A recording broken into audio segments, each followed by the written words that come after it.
गम की तरतीब सलीके से लगा सकता था, यानी मैं रोज तेरा हिज्र मना सकता था। सब्र ने चीख गले से नहीं आगे भेजी, वरना दीवाना बहुत शोर मचा सकता था।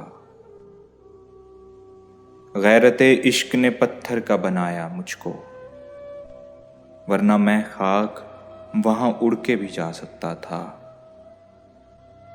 तेरी नफरत से अगर थोड़ी सी फुर्सत मिलती,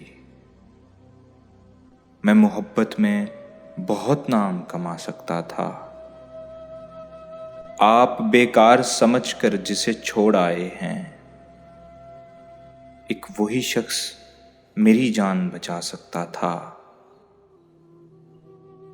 उसकी मासूम तबीयत की हया ने रोका, वरना मैं उसको बड़े ख्वाब दिखा सकता था। ये तो उस चेहराए पुरनूर का जादू समझो, वरना दरवेश कहाँ जाल में आ सकता था। यूं ही जहमत से अकेले मुझे बर्बाद किया, जिंदगानी मैं तेरा हाथ बटा सकता था।